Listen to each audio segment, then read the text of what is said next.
Daryl's new show in The Walking Dead sees him finally arrive in France. This is the show that I've most been looking forward to because we're seeing such a familiar Walking Dead character, one of the best at that, in such an unfamiliar place in The Walking Dead, with evidently completely new rules in The Walking Dead's apocalypse. Dr. Jenner said France was the last place to fall, and that they thought they were close to finding a solution to the zombies. Something went wrong, and instead of fixing the zombies, they likely created a variant.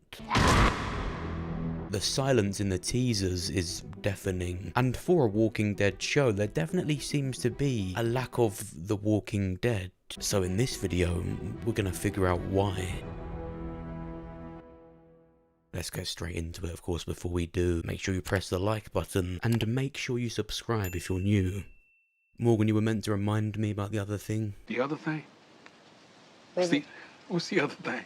This video is brought to you by Manscaped, the premium brand for men's grooming and hygiene products across the globe. Growing a beard is cool, but trimming and grooming it is much better. It's important that you look after yourself. You might want to shave your head, have a little Shane, Walter White or Jesse moment. I'm not judging you. They gave me their all-in-one perfect package 4.0.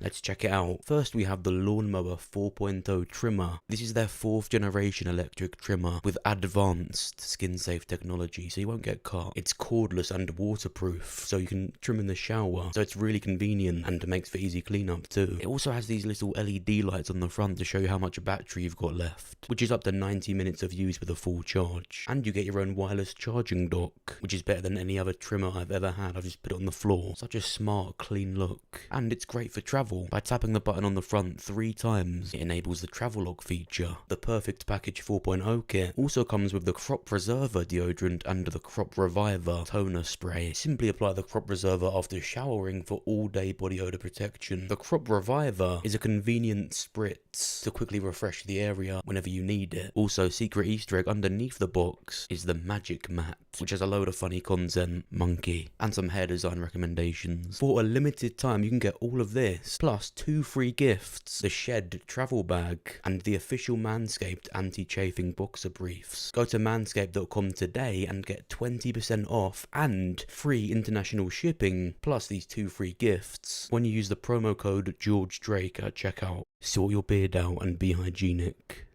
So just to very quickly refresh your memory on it, at the end of World Beyond there was that end credit scene where we saw this woman copying an old video file to a laptop from Dr. Jenner. You know, the one that told that first Walking Dead group about how the virus works, and that France was the last place to fall. It was the French. What? They were the last ones to hold out as far as I know. They stayed in the labs till the end. They thought they were close to a solution. Let me tell you. It's one of those video update logs from Dr. Jenner. She only intended to copy it for someone else to find later, but gives in to watching it too. While she's watching it, a man walks in and asks her if she's one of the doctors. She says yes, and then asks her if she's on the Primrose team. She says no, she was on Violet. Now these 2 teams are probably, from what you can gather, you could say were the reason for the outbreak, but with them being the closest to find a cure, those teams were probably trying to do just that, but they made it worse. The man takes out the woman, then it switches back to the laptop, the rest of the message, and we hear Dr. Jenner himself responding to someone that he's never heard of these variants cohorts. So the man that we actually found out about the virus from had no clue about this in the US. But France were experiencing something different. I want to know more about these variant cohorts you referred to in our last communication. We haven't seen anything like that here at all, nothing close.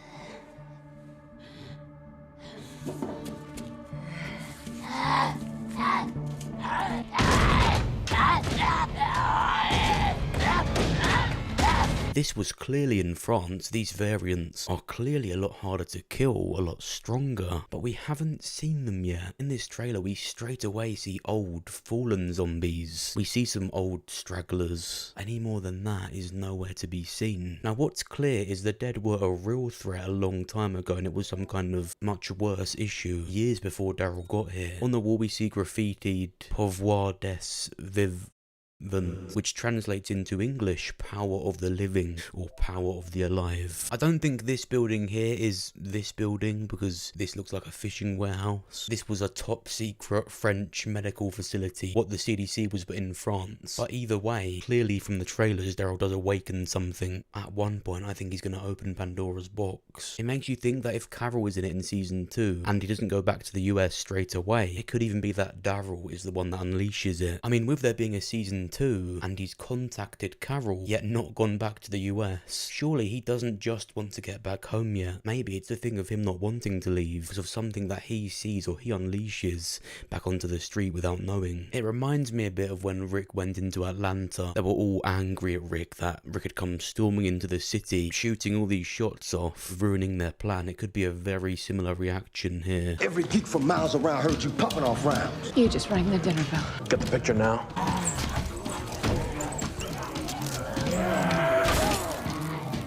But much more dangerous.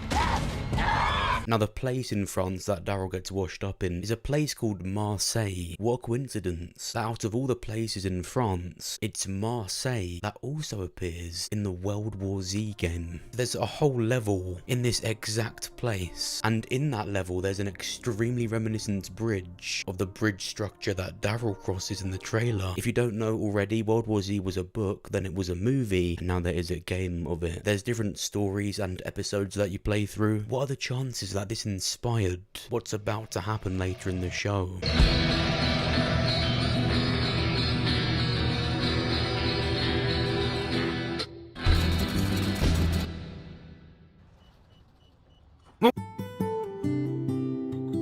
There's also extremely similar castles and forts to the one that Daryl's going to as well. Remember I said this looked like a fishing warehouse? Marseille is known to be where fishmongers sell their catch, and it's home to all these castles and forts, making it the perfect location for these big battle scenes. Now, with all of this combined, obviously I don't ever want to see zombies cluttering on top of each other like this in The Walking Dead. Stronger running ones that we're clearly going to get from this variant, most definitely. But right now, this is such a big deal, and so I don't think they're gonna straight away just throw fast zombies in there. I think it could be a last episode of the season thing before season 2. I think it has to be built up to, and while I think this was a normal thing in France, I think it hasn't been for a long time. So the reason there were no zombies running around in the trailer is because it's yet to be awoken again. That's what I think in the end this show's purpose will be. I would be surprised if any new type of zombie appeared before the last episode of season 1 of this show. I'm not worried about any Walking Dead show taking it too far. In the main show, they always made sure to keep boots on the ground. Even when they started confirming the variants, they made sure to be somewhat sensible about it and make it clear that best believe this has always been a thing in The Walking Dead. You just haven't seen this because it's hidden within France. Roamers and lurkers, and we've all seen some that come back to the places that they remember. Heard stories about walkers like this that can climb walls and open doors. I was never sure if they were just stories. Maybe there's other kinds too. I hope not. They just made it this thing that some of these characters hadn't seen zombies